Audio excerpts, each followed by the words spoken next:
Kapan waktu yang tepat untuk membuka diri lagi pasca putus? Saya ingat waktu saya lagi mengalami masa-masa putus beberapa kali dalam hidup ini, rasanya nggak enak banget. Rasanya kehilangan nafsu hidup, kehilangan nafsu ngapa-ngapain lah, kerja males, makan males, yang pasti ketemu temen juga males, ngapa-ngapain males deh. Ngerjain yang udah enak aja males, apalagi mesti maksain diri kayak kerja dan lain-lain.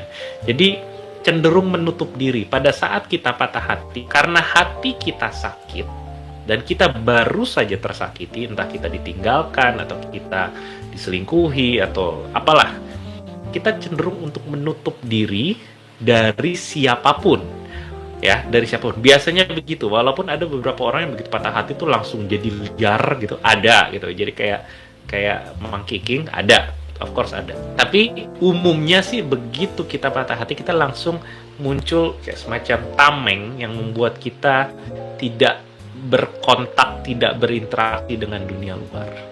Nah, disinilah sebenarnya kelas cinta bilang nggak sehat kalau kayak gitu, teman-teman. Ya, nggak sehat sekali kalau kita pada saat lagi patah hati kita menutup diri dari dunia luar, karena itu membuat kita beresiko untuk jatuh cinta dan masuk dalam hubungan yang dibilang buruk sih enggak, tapi kita bisa masuk dalam hubungan yang terlalu cepat, terlalu dini, terlalu serius, bahkan kemungkinan besar lawan bicara kita atau orang yang kita sukain itu sebenarnya nggak cocok sama kita, tapi karena kita cenderung membuat hidup kita sepi atau menolak siapapun, akibatnya kering gitu loh. Ini ada yang bilang di sini, Jason bilangnya isolasi diri. Nah, exactly. Pada saat kita patah hati, kita cenderung kehilangan gairah untuk banyak hal dalam hidup. Nah, itu yang membuat kita beresiko sekali untuk tertarik sama orang-orang yang mungkin bukan pasangan yang terbaik buat kita. Tapi sebelum sampai sana dulu, saya mau bahas soal masalah membuka dirinya dulu ya. Jadi kalau ditanya apa artinya membuka diri nih di sini nih, kan pertanyaannya kan kapan waktu yang tepat untuk membuka diri pasca putus. Nah, saya mau breakdown dulu nih, membuka diri artinya apa. Yang nomor satu, membuka diri yang dimaksud adalah bergaul lagi, ya, berinteraksi dengan orang luar lagi, atau mungkin dengan teman baru atau teman lama. Membuka diri yang paling basic perlu dilakukan adalah di situ. Jadi pada saat kita patah hati, kalau kita mau nangis nggak apa-apa.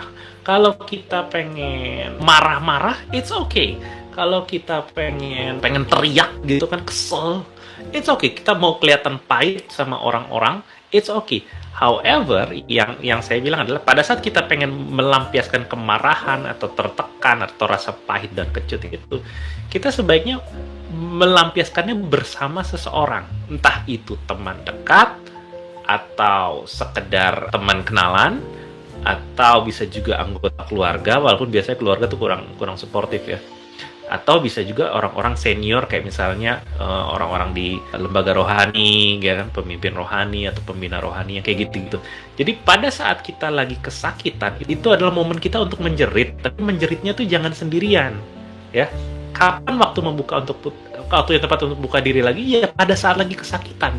Pada saat kita lagi kesakitan, kita pengen buka diri kan, ya buka diri sama orang-orang yang kita percayai. Kita bilang sama mereka kayak, aku kesakitan, aku sedih, aku takut, aku merasa sia-sia, aku merasa bodoh, aku merasa tidak berharga. Ya, kita buka diri kita sama orang-orang itu. Kalau lagi-lagi saya bilang nih, kalau mau nangis nggak apa-apa, nangislah sama mereka atau nangislah di depan mereka. Ini kita membuka diri sama teman-teman dulu, orang-orang yang udah kenal kita. Dan ini kelihatannya gampang sebenarnya. Cuman banyak orang ketika sudah masuk ke dalam pacaran, teman-temannya itu dijauhin, teman-temannya itu dibuang gitu. Kayak gue nggak punya waktu buat berteman, gue nggak punya waktu untuk bergaul. Jadi gue cuma nempel sama pasangan gue, sama istri gue atau sama suami gue. Itu yang membuat kita ketika akhirnya hubungan kolaps nanti, kita tuh kayak gak punya siapa-siapa di dalam dunia ini. Itu nggak, teman-teman? Kita ngerasa kayak sendirian, tidak ada yang peduli, bahkan tidak ada yang tahu gitu. Pengen teriak, tapi nggak ada yang tahu ceritanya. Kalau gue cerita dari awal, hubungan ini udah 3 tahun berjalan, dan awalnya di mana juga udah susah ceritanya, orang nggak bakalan ngerti. Ini sebabnya ketika kita lagi patah hati, kita cenderung menutup dan tidak mau ngomong, karena kita pikir orang nggak akan ngerti. Di satu sisi saya akuin, kemungkinan besar orang akan ngerti apa perasaan kita. ya. Mereka akan menasehati, mereka akan beri kata-kata motivasi, mereka akan kasih coba solusi dan segala macam. Jadi biasanya sih respon orang luar pada saat ngelihat kita patah hati itu mereka cenderung memberikan respon kayak simpati dan berusaha nyenengin hati kita dengan bikin kita sibuk dan distracted dan segala macam. Well, it's not wrong sih sebenarnya. Kita memang perlu distraksi itu. Tapi yang kita lebih perlukan adalah teman sebenarnya. Ini sebabnya saya bilang buat teman-teman di sini, pada saat kita lagi putus atau baru putus, tolong segera hubungi teman-teman terdekat, kenalan, family, and then buka diri sama mereka, bilang, aku baru putus, aku kesakitan, aku nggak nyangka ini kejadian. Ya, jadi buka yang pertama adalah buka dengan teman dekat. Nah, sekarang nih teman-teman di sini nih yang saat ini lagi jalanin hubungan, entah itu pacaran atau pertunangan atau rumah tangga, coba ingat-ingat teman dekatnya kamu siapa? Sekarang masih deket gak sama dia? Ya, kalau misalnya Anda pacaran, coba setelah dari video ini panggil dulu, tetap dibina hubungan dekatnya supaya kalau ada apa-apa sama hubungan, ada orang yang bisa menemani kamu, ada orang yang bisa jadi kayak jaringnya kamu untuk membantu ketika kamu terpleset. Of course, kita amit-amit kita tidak berharap atau berencana hubungan kita bakal hancur, bukan di situ poinnya, ya kan? Poinnya adalah kita pengen tetap bergaul di dalam hubungan, karena hubungan itu jadi lebih sehat kalau kita punya teman. Kalau kita cuma berduaan sama pasangan kita dulu, nah disitulah jadi hubungan yang cenderung tidak sehat. Tapi saya nggak akan bahas dalam video kali ini. Itu ada pembahasannya di KC Star yang lain ya. Kenapa sudah punya pasangan dan sudah punya suami atau istri itu tetap perlu berteman dan bersahabat. Kita balik ke poin hari ini adalah membuka diri pasca putus itu ya pada saat lagi sakit-sakitnya, pada saat lagi perih-perihnya, saran saya buka diri ketemu sama teman.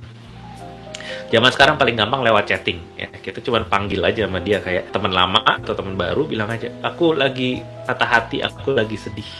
Panggil dia, ajak dia buat ketemu atau video call. Kalau zaman sekarang kalau susah kan, ini kita lagi di tengah-tengah pandemi kayak gini, susah keluar, ya wes nggak apa-apa, lewat video call kita bilang, aku butuh temen ngobrol, aku lagi pengen nangis tapi aku nggak mau sendirian. So buka diri dari pertemanan dulu, itu nomor 1. Nomor 2 yang dibuka adalah apa? Kita bicara buka soal melakukan kegiatan-kegiatan yang memang sewajarnya kita lakuin, kayak kita bicara sekolah kalau kita masih sekolah, atau kuliah, atau kerja, atau hobi, kegiatan hobi minat kita, komunitas-komunitas yang ada hubungannya sama passionnya kita. Kita coba buka diri bergabung di sana lagi.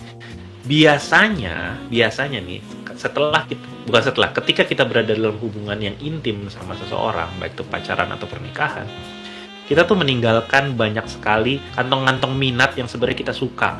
Misalnya dulu kita suka main sepeda, misalnya dulu kita suka main futsal, atau dulu kita suka nongkrong sama kelompok minat ini, kelompok minat itu. Tapi begitu kita berpacaran atau menikah, kita tinggalkan kelompoknya. Bukan cuma temennya ya, tapi kelompoknya juga kita tinggalkan.